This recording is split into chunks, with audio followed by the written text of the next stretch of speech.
Alright, y'all, you already know what time it is, man. We got the Draftkings daily fantasy plays. Now, if you guys don't know what this is, basically all I'm going to be doing in this video is showing you guys the best plays, the worst plays, plays you should fade, plays you should definitely have. And this is going to give you the best opportunity to compete for that 100K. You know what I'm saying? And we're going to get straight into the video. But before I do that, guys, do me a simple favor. Just simply like this video, drop a comment down below about your thoughts, subscribe, and hit the notification bell so anytime I upload, you guys will be notified. And we're gonna get straight into it.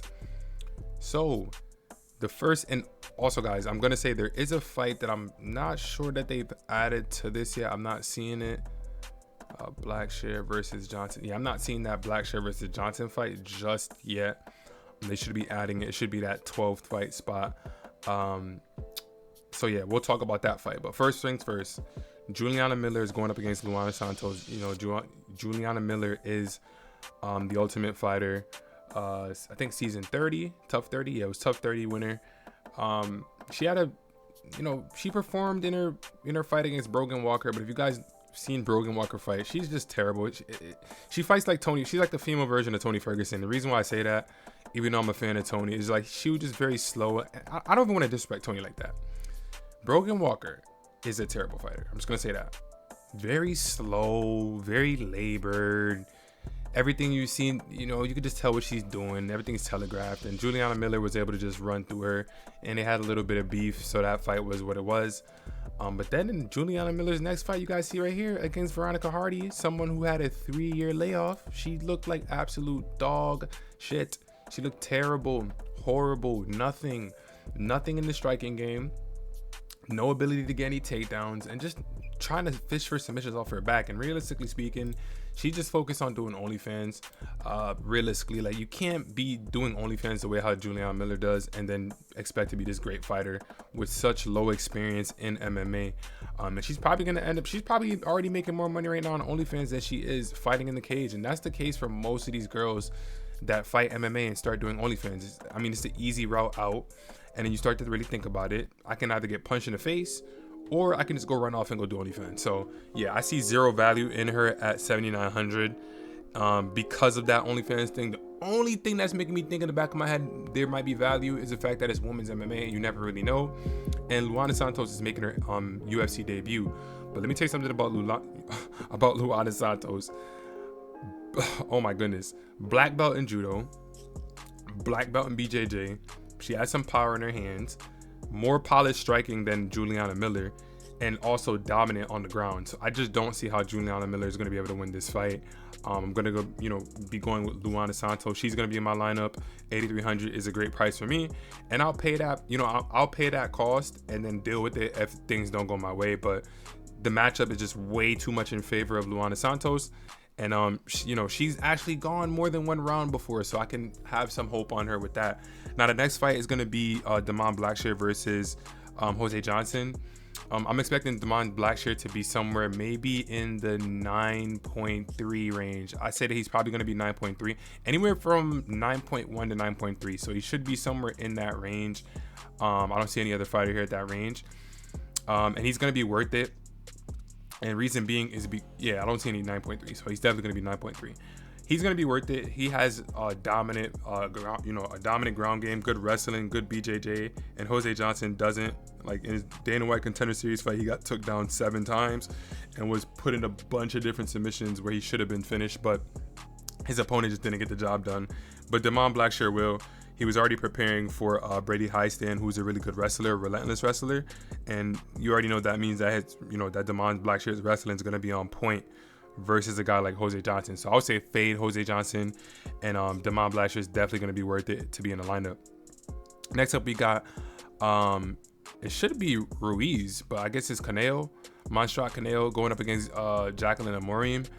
Now, obviously, we just saw, or 2 years ago, Canelo, she got stopped very badly by Amanda Lemos, and I'm kind of getting a little bit of a flashback with my pick with Gavin Tucker going up against, I'm forgetting his name, really dangerous guy. I gotta check. Oh yeah, going up against Diego Lopez. it's kind of the same situation here again, and I think I'm gonna probably lean. I know it might sound dumb to some people, but I'm gonna lean Conejo because she's very relentless with the wrestling. She has good scarf hold takedowns, meaning it's kind of like a judo throw. She's very good at getting those takedowns. And Amorim, she's great in the first round, but outside of the first round, she has nothing to offer. Now, could Conejo go for a takedown on Amorim, and Amorim could end up getting some type of submission on the ground? That's possible because she has 6 subs, a knockout victory. All of her wins were by finish, so it's very possible that she could potentially end up doing that. But to me, man, I'm gonna go with the person in Conejo who has the the cardio to be able to go 3 rounds and push a grueling pace. The only shot that Amorim has is first round. So I mean, if you're gonna pay the 9K for her, then you should be paying 9K for her, hoping or expecting a first round finish. If you're gonna pay the 9K, just be smart about it. That's the best thing I can really tell you guys. Be smart about it. I wouldn't pick her. I think Conejo is a better play. But it's up to you. It's women's MMA, and this could go either way. It's just like the Gavin Tucker versus Diego Lopez fight from last week. So take that, guy. Take that how you guys want to take it. Next up, we got Martin Buday versus Josh Parisian. Now, this fight is gonna be, I'd say, right away. I'm just gonna say fade Martin Buday. It could potentially come back to bite me because Josh Parisian has been finished a couple of times in his career, so it's definitely possible that Buday could go out there and get a finish. But Parisian's tough, man. A lot of volume. Doesn't have any really good wins in the UFC, to be honest. Like, the people that he beat is really not worthy of like anything. But he still has volume. He's still gonna try his best. But I just think that Buday is just a better fighter here, better striker, better ability to work in the clinch, great takedown defense. And he should be able to win this fight. And I wouldn't play any of either of these guys because I don't see either of them being able to get a really good score. Buday is just a weird fighter. Like, he seems like he's been the better fighter. I mean, even in this fight versus Luque Brzezinski, he lost this fight. Like, the fight versus Luque Brzezinski, he lost. So yeah, I wouldn't play any of these guys. I don't see them getting the finish. There's potential for Buday to get a finish, but he just hasn't shown that he's able to do that. Now, styles make fights, and Parisian has been finished before, but I don't know. I just can't find myself trusting Buday to get a finish here. Next up, we got Isaac Dolgarian versus Francis Marshall. Isaac Dolgarian is making his UFC debut, and we've seen Francis Marshall in 2 fights. He's got a finish, and he had a pretty terrible performance against William Gomez. He threw it like 100+ strikes, significant, and he only landed 15. His accuracy is very, very terrible.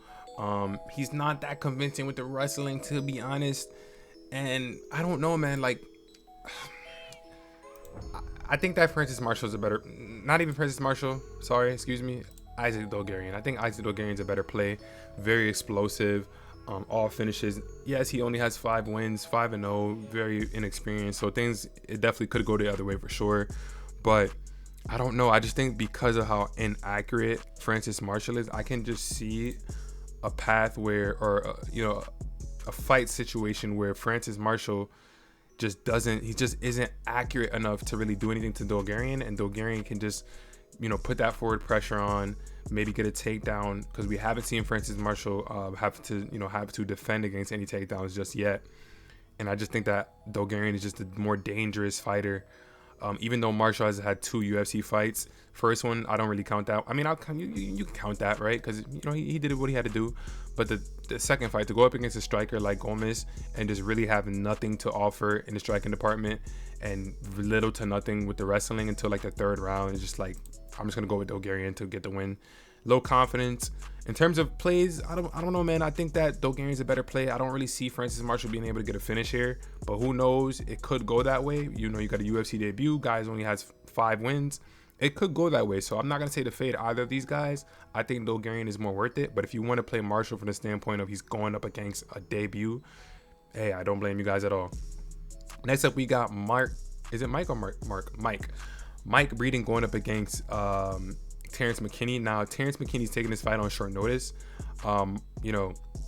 He just fought 2 weeks ago, had a loss against Nazim Sadikov, and there's good play in both of these guys.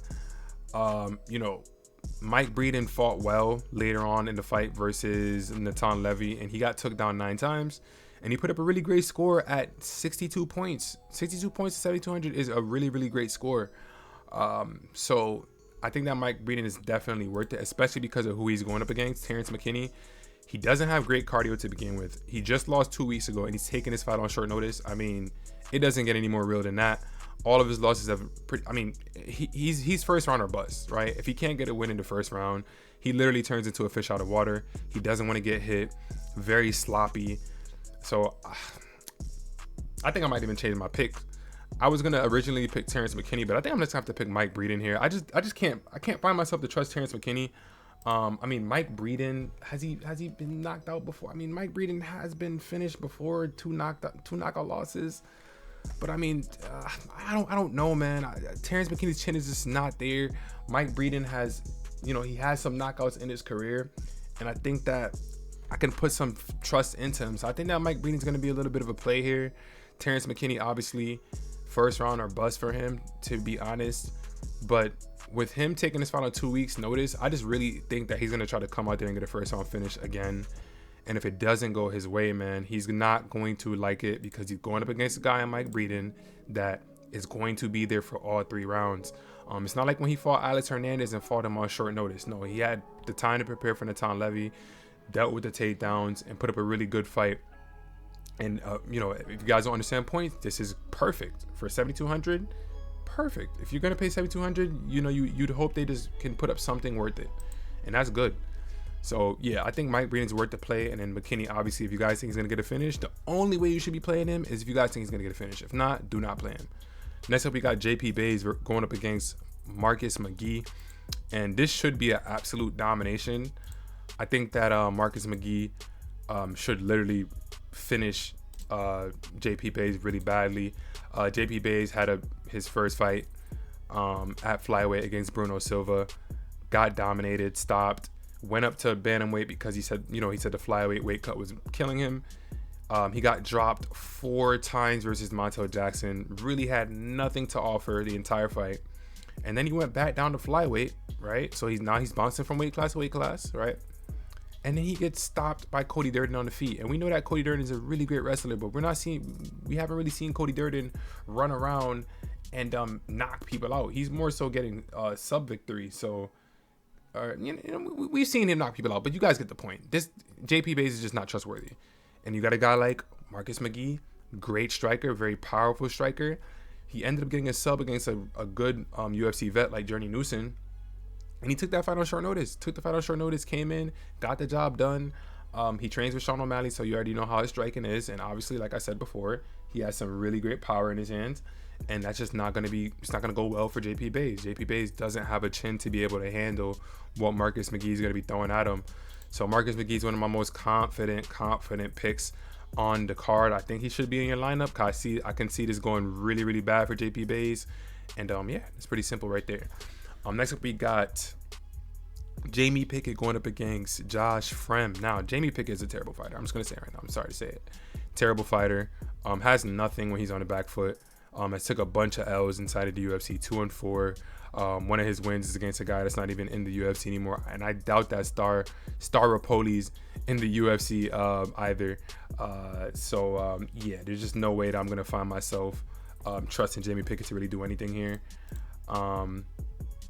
And that's just the God honest truth. Now, Josh Frem, it's not like he's some type of super duper trustworthy guy, but he has the tools to be able to beat Jamie Pickett. He has great takedowns when he goes for it. He's not as quick to go for the takedowns as I would like, so I'm not that confident in Josh Frem, even though he should get this win. He just strikes me as one of those guys that he won't follow what he should be able to do to get the win. So he should just go in there, push the pace in front of Jamie Pickett, and go for takedowns. But he likes to kind of stand, strike a little bit. So he's only leaving himself open for something bad to happen. Obviously, he got choked out by Tresean Gore because he went for a takedown and just left his neck on the outside and just got choked. And then he just wasn't going to beat Fluffy Hernandez anyway. So if you guys don't know who Anthony Hernandez is, go check him out. He's nasty on the grappling. Like, he's disgusting with the grappling. And yeah, Josh Frem should win this fight because Jamie Pickett just really has nothing to offer outside of gun shy striking. But I'm not too confident, man. I can't put all my trust into Josh Frem just yet. Next up, we got AJ Dobson going up against Tefan and Chechukwi. Now, AJ Dobson fought Malkoon, who's a grappler, didn't go his way. Then he fought against Armin Petrosian, who's a great striker. He could have went for more takedowns, didn't do it. So he's a bit of a confusing fighter, if I'm being honest. Like, still decent, good precise striking, the ability to get the fight to the ground, very accurate. He's going up against a guy in Tefan Chenchukwi who, was bouncing around for middleweight. Obviously right here, these are middleweight fights. Beat Pickett. Then he lost Jung-Young Park. That's not a bad loss at all. Got this win right here. I think this might have been a light heavyweight. Then he went up to light heavyweight, or he stood at light heavyweight and got back-to-back knockout losses. And I think that his chin is going to be in trouble here. I think that Dobson does have the ability to be able to do something to that chin. And I can't trust Tefan, man. I just can't trust him because of the chin. And like I said, Dobson just has more ways to win, if I'm being honest. He has more ways to win with the wrestling and the precise striking. So I'm going to lean with Dobson to get it done, but I'm not highly confident in him. And, in terms of the plays, I think that maybe, I don't think that both guys are going to be worth it here. I think that maybe Dobson is slightly worth it, and I don't think I would rely on Tefan to really do nothing here, because when a guy is on a losing streak like this and he's bouncing around weight classes, it's too crazy. So can't trust Tefan. I think Dobson is worth it a bit, and you guys can take that how you want to take it. Next up, we got Polyana Viana, the beautiful Polyana Viana, going up against Yasmin Lacindo, the young 21-year-old Yasmin Lacindo. I don't think she's worth 8,700. I'm gonna be real here. I don't think she's worth 8,700. She's still young.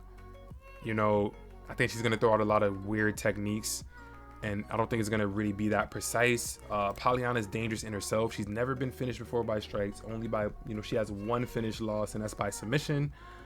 Is there room there for Yasmin to be able to maybe do something there? Possibly, maybe, but not much room in terms of the BJJ. More so with the striking, and Yasmin's very wild, very young. I'm gonna slightly lean towards Yasmin, but I think there's more value in Polyana Viana. I think she's a veteran at this point, has way more UFC fights, as you guys can see right here. So that could play a part in this, man. Like I said, guys, this is women's MMA. The last person that Polyana lost to was Tabitha Ricci, who's a dominant wrestler, and the other wins that Polyana has are finishes. So I don't know, man. Like, things could get a little bit weird. Yasmin has been finished before in her career, in her MMA career. So there's room there, but I just don't see Yasmin being worth 8,700. I just don't really see her being able to get a finish on Polyana. She is young and wild, so you never know. It's at women's MMA, but I think that there's more value in that Viana at 7,500. So take that how you want to take it. Next up, we got Chris Dawkins going up against Khalil Roundtree. Yeah, and as you guys can see with this guy's results of his fights, right? All knockouts. None of these fights are touching the third round. All knockouts. So I already know that he's not gonna have cardio. Now this guy does have good BJJ, but he never uses it, right? He thinks he's a striker. You love fighters like this. They have a way that they can win fights, and they just completely disregard it, and they resort to something else. And in a situation like this, man, yeah, I just see Khalil Roundtree being able to drag the fight out, right? He has power himself. So I think that Khalil Roundtree is going to be worth the 8,900. I think he's going to be able to get a finish here. I mean, once a guy has gotten knocked out 3 times in a row and he's dropping weight, I just can't, I'm not trusting that chin. I'm not going to be on the side of Chris Dawkins, and then when he gets finished, I'm going to sit there and be like, oh, why did I pick up? You know what I mean? I'd rather be on the side of Khalil Roundtree, where he should be able to get the knockout. He's a dangerous Muay Thai striker, and, he can stay safe and he can drag the fight. And if the fight gets dragged, I'd rather trust Khalil Roundtree before I trust Chris Dawkins. Now, if Chris Dawkins tries to come out and get some type of wrestling game going here, maybe something different could happen. But even then, I really just don't see it. I mean, I'll be real here. Khalil Roundtree has been finished before, so it's not impossible for him to get finished. We've seen him have to reinvent himself, so he's done that. But yeah, man, I'm just gonna have to go with Khalil Roundtree to get a finish here. I think he's worth the 8,900. And I think Dawkins, if you guys want to play Dawkins at the 7,300, go right ahead, man. He's had 4 knockouts before. Khalil Rountree's been finished before, so I mean, there's a chance that it can happen. But I'd rather go with Roundtree, man. I'd rather go with Roundtree. So on to the co-main event, we got Cub Swanson versus Hakeem Dawodu. Now, man, Cub hasn't got a win over anybody meaningful in 6 years. I'm not even 6 years. Let's say 7 years plus. His last meaningful win was against Doo Ho Choi in 2016. I mean, he beat Artem Lobov. Like look what he did here. Like, Artem was just a punching bag. When has Cub Swanson ever landed that many strikes in his career? Never. Just that time inside of the UFC. So, I mean, we haven't seen Cub really beat anybody meaningful since 2016 in Doo Ho Choi, the Korean Superboy. We haven't seen anything. I mean, he got beat up by Brian Ortega, beat up by Frankie Edgar, beat up by Renato Moicano, beat up by Shane Burgos. I mean, and then he beat Kron Gracie, who's terrible. Pineda, who's, has been finished multiple times in his career. Almost 9-10 times. Darren the Damage Elkins, who just takes damage. And then, Swanson tried to go to 135, got absolutely destroyed by Jonathan Martinez. So I just can't trust Cub to get this done. And even though Hakeem Dawodu had a really, really terrible performance against his most recent opponent, Julian Erosa, he missed weight, he obviously came in unprofessional, then he ended up missing weight, which led to a really terrible performance. And I think that he should be able to bounce back here. Great striker, decent takedown defense, so I can see Hakeem getting the win here. The loss versus Ivalov, I don't hold that against him. I mean, Ivalov is a dominant wrestler, so it is what it is. But I'm going to have to go with Hakeem Dawodu to win this fight. Now, in terms of who's worth it, I mean, is Hakeem Dawodu worth 9K? I would say no. I mean, in his career, he's shown that he's only been able to get 100 points once. And if you're going to spend 9K on a fighter, you need to hope that he gets 100. And Cub Swanson, he has a chance to win this fight. I think people are just relying on the fact that we just saw Cub get finished. And I think that's why the price points are the way they are. But I just, I think Cub would be maybe a more decent play at 72, but then again, maybe not. So I don't think either of these guys are going to be really worth their price points, to be honest. But if you had to choose one, it'd be Cub because he's cheaper and maybe you can fit in more dominant fighters at different price points. But Dawodu at 9K is not going to do it for me. And last but not least, guys, we got Vicente Luque going up against RDA. Now, Vicente Luque, he's coming off of back-to-back losses, right? One loss was against a wrestler, and the other loss was against a southpaw, where he just couldn't defend the straight lefts. That is RDA. RDA is a southpaw, wrestler, great striking, great wrestling, and he's going to get takedowns on Vicente Luque. Bilal Muhammad got 5 out of 10 takedowns. Jeff Neal got a takedown. RDA will also get a takedown himself. And another thing about it, Vicente Luque, in his most recent fight against Jeff Neal, he suffered some type of brain bleeding, like a brain hemorrhage, some kind of brain injury. I do not understand how he's cleared to fight. This is ridiculous to me. I'm praying for him, but that's serious, man. That's serious. So it's like, not only is he, coming off of that injury, obviously, he hasn't fought in a year. He had that medical suspension, but I mean, what? He still had to go train, right? Spar, maybe. And think about all the damage he's took in his fights. He took a ton of damage in his fights. Even when he fought Nico Price, he took a ton of damage. Like, I just don't understand why he's fighting right now. I really don't. He should be taking a break. I don't know what's going on, but he's fighting. So I don't think that's gonna bode well for him. I think RDA is gonna be able to get this done.